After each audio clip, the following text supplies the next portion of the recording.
ponovno o eni tipični napaki v spletnih tečajih in to je slab audio posnetek oziroma slab zvok.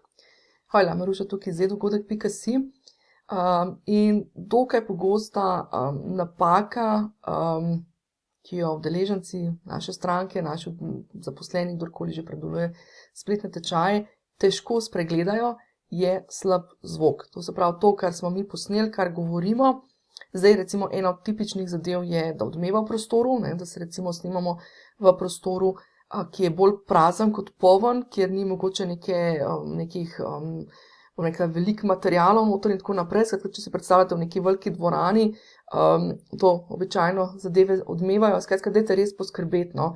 Ko posnamete zadeve, bodite kritični, poslušajte, če je zvok čist ali ne. Potem ena od stvari je tudi to, da si recimo preveč oddaljen od mikrofona.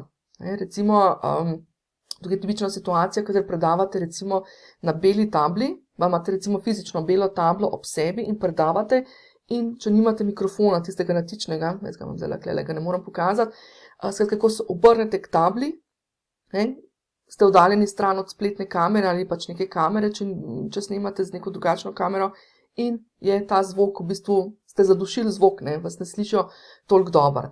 Ali pa v prostoru, ko kažete mogoče kakšne gibalne vaje, nekaj s telesom, nekaj demonstrirate, pa je recimo, pa ste preveč oddaljeni spet od mikrofona, ki snema. Tukaj se da dostikrat rešiti te zadeve tudi s takim načinom snemanja, kjer v bistvu snemamo sploh pri demonstracijah, ko nekaj demonstriramo v prostoru, ali pač s telesom, ali ko kuhamo, ali karkoli, kakšne neke take demonstriranje nečesa, dostikrat zadeve naredimo na ta način, da ločeno posnamemo zadeve, ali pa če si predstavljate ročna dela ali pa nekaj, posnamemo, odrežemo vse neproduktivne dele, pokrajšamo zadeve in potem obdelane posnetke, čez obdelane posnetke naredimo v bistvu razlago.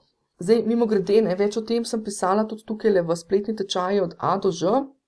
Evo, zmeraj to kažem, pa govorim o vizualizaciji, pa se zmeraj odbija svetloba.